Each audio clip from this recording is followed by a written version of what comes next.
So இப்போ வரைக்கும் கரண்டாக நம்மளோட அன்டிஸ்பியூட்டட் WWE சாம்பியன் கோடி ரோட்ஸ் மிஸ் டிவியில் அப்பியரன்ஸ் ஆயிருக்காரு.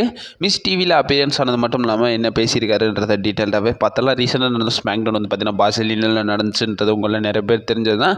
அண்ட் ஆல்சோ WWE நைட் 2 மணிக்கெலாம் வந்து பார்த்தீங்கன்னா ஸ்ட்ரீம் பண்ணியிருந்தாங்கன்னு நினைக்கிறேன். ஐ திங்க் டேப் பண்ணி எதுவும் காலையில் ரிலீஸ் பண்ணியிருந்தாங்கன்றத கமெண்ட் பாக்ஸில் சொல்லுங்கள். செக்மெண்ட் மட்டும் தான் பார்த்தேன், ஃபுல்லாக எதுவும் பார்க்கல. ஸோ பார்த்துருந்தவங்க மறக்காமல் கமெண்ட் பாக்ஸில் மென்ஷன் பண்ணி விடுங்க. ஜெர்மனி இங்கிலாந்து சைட்லாம் அவனுங்க ஷோ நடத்துனானுங்கன்னு பெரிய கரைச்சாங்க. சொன்னேன் மிட் நைட்டில் தான் வந்து நடத்திக்கிட்டு இருப்பானுங்க. சரி ரைட் விட்ருங்க. பிறகு கண்ட செக்மெண்ட் ஸ்டார்டிங்கில் நம்மளுடைய மிஸ் வந்து பார்த்திங்கன்னா வராரு. மிஸ் வந்தது மட்டும் இல்லாமல் அந்த இடத்துல டிஃபனி ஸ்டார்டின்னு ஷார்லட் ஃபேரோ வந்து பார்த்திங்கன்னா பயங்கரமாகவே அடிச்சுக்கிட்டு இருக்காங்க. அந்த இடத்துல முடிஞ்ச அளவுக்கு வந்து பார்த்தீங்கன்னா செக்யூரிட்டி கார்ட்ஸ்லாம் பிரித்து விட்டதுக்கு அப்புறமா நம்மளுடைய மிஸ் வந்து பார்த்திங்கன்னா பேச ஸ்டார்ட் பண்ணுறாரு. மிஸ் வந்து பார்த்திங்கன்னா சொல்கிறாரு, ஸோ இந்த இடத்துல நான் என்னோட கெஸ்ட்டை வந்து பார்த்திங்கன்னா பயங்கரமாக வெல்கம் பண்ணுறதுல பயங்கரமாகவே ரொம்ப ஹாப்பியாகவே இருக்குன்றதையும் வந்து பார்த்திங்கன்னா சொல்கிறாரு. அண்ட் ஆல்சோ வந்து பார்த்திங்கன்னா நம்மளுடைய மிஸ் என்ன சொல்கிறாருன்னா, இவர் என்னுடைய கெஸ்ட்டை பொறுத்த வரைக்கும் இப்போ வரைக்கும் கண்ட ரெசில்மேனியாவில் நம்மளுடைய ஜான்சினா கூட தோக்க போகிறாரு. அது மட்டும் இல்லாமல் என்னோட அட்வைஸை எடுத்தது மட்டும் இல்லாமல் 2 பேராலும் பயங்கரமாகவே அடி வாங்கப்பட்ட ட்ரெவிஸ் ஸ்காட், அது மட்டும் இல்லாமல் ஜான்சினா கிட்ட அடி வாங்கின நம்மளுடைய அன்டிஸ்பியூட்டட் WWE சாம்பியன் கோடி ரோட்ஸை வெல்கம் பண்ணுறேன்றதை வந்து பார்த்தீங்கன்னா சொல்கிறாரு. அந்த இடத்துல நம்மளுடைய கோடி ரோட்ஸ் பார்த்தீங்கன்னா ரிங்குக்கு வராரு. ரிங்குக்கு வந்து கோடி ரோட்ஸ்க்கு பயங்கரமாகவே ஃபேன்ஸ் எல்லாம் பயங்கரமாக வெல்கம் பண்ணுறாங்க. அவருடைய ஆடியன்ஸ் வந்து பார்த்தீங்கன்னா தீம் சாங் வந்து பார்த்தீங்கன்னா பயங்கரமாகவே என்ட்ரன்ஸ் பண்ணுறாங்க.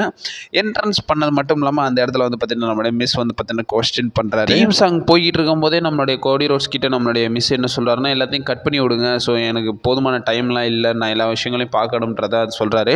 நிறையா கொஸ்டின்ஸ்லாம் இருக்குது, எல்லாத்தையும் கேட்டு விட்டு அது மட்டும் இல்லாமல் டிஃபனி ஸ்டேட்டை வேறு டைமை வேறு கட் பண்ணி விட்டுருக்கேன், ஸோ அதுக்கு வேறு பதில் சொல்லணுன்ற மாதிரி வந்து பார்த்தீங்கன்னா சொல்கிறாரு. அந்த இடத்துல வந்து பார்த்தீங்கன்னா கோடி ரோட்ஸ் வந்து பார்த்தீங்கன்னா நம்மளுடைய மிஸ் டிவியோட டைமை வந்து பார்த்தீங்கன்னா கட் பண்ண போகிறன்ற மாதிரி வந்து பார்த்தீங்கன்னா சொல்கிறாங்க.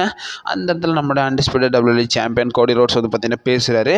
ரொம்பலாம் கோடி ரோட்ஸ் பேசலை, ஸோ ஒரே ஒரு ஸ்டேட்மெண்ட் தான் வந்து பார்த்தீங்கன்னா பயங்கரமாகவே சொல்லிட்டு போனார். அந்த இடத்துல இவர் பார்த்தீங்கன்னா என்ன சொல்கிறாருன்னா, இந்த இடத்துல வந்து பார்த்தீங்கன்னா நான் ஜான்சினான்றவன்ட்ட பேசுகிறதுக்கு ஒன்றுமே இல்லை, அதை மட்டும் இல்லாமல் நான் பேசணும்னு ஒன்றுமே இல்லை, அது யார் ஜான்சினான்னு நேம் வச்சுருக்காங்களான்றதை வந்து பார்த்தீங்கன்னா சொல்கிறாங்க. ஜான்சினான்னு பேர் வச்சவன்ட்டு நான் பேசுகிறதுக்கு எதுவுமே இல்லைன்றதை வந்து பார்த்தீங்கன்னா நம்மளுடைய கோடி ரோட்ஸ் பார்த்தீங்கன்னா பேசியிருக்காரு. இந்த ஸ்டேட்மெண்ட் வந்து பார்த்தீங்கன்னா பயங்கரமாகவே வந்து பார்த்தீங்கன்னா ஃபேன்ஸ் எல்லாம் வந்து பார்த்தீங்கன்னா செலிப்ரேட் பண்ணுறாங்க அந்த ஆடியன்ஸில். அது மட்டும் இல்லாமல் அப்கமிங் வீக்ஸில் வந்து பார்த்தீங்கன்னா நம்மளுடைய கோடி ரோட்ஸும் சீனாவும் வந்து பார்த்தீங்கன்னா ஃபேஸ் ஆஃப் பண்ண போகிறாங்க. ஐ திங்க் உங்களுக்கான ப்ராவல் பயங்கரமாக இருக்க போதுன்னு நினைக்கிறேன். ஏன்னா கோடி ரோட்ஸ் அந்த அளவுக்கு விண்டேஜாக வந்து பார்த்தீங்கன்னா ப்ரோமோ எக்ஸ்சேஞ்ச் பண்ணியிருக்காரு. அண்ட் ஆல்சோ வந்து பார்த்தீங்கன்னா ஆஃப் இயர்லேயே நம்மளுடைய கோடி ரோட்ஸ் வந்து பார்த்தீங்கன்னா மேட்ச்க்கு கம்ப்ளீட் பண்ணியிருக்காரு. அது மட்டும் இல்லாமல் கோடி ரோட்ஸ் வந்து பார்த்திங்கன்னா போகிற இடத்துல போகிற நாட்டில் எல்லாத்துலேயும் வந்து பார்த்தீங்கன்னா அந்த நாட்டோட கொடியை தூக்கி தோளில் சமைச்சு போய்கிட்டே இருக்காரு. இது எப்படி சொல்கிறது, இது வந்து பார்த்தீங்கன்னா பயங்கர டிசப்பாயின்மெண்ட்டாக இருக்குது. அது மட்டும் இல்லாமல் நாளைக்கு கோடி ரோட்ஸ் இந்தியன் கொடியை தொட்டிருந்தால் கூட நான் செருப்பால் அடிச்சிருப்பேன், அந்த மாதிரி தான் இருக்குது. ஸோ போகிற இடம் போல் அந்தந்த கண்ட்ரிஸோடைய ஃப்ளாகெல்லாம் எடுத்து தோளில் போட்டுக்கிட்டு இருக்காரு.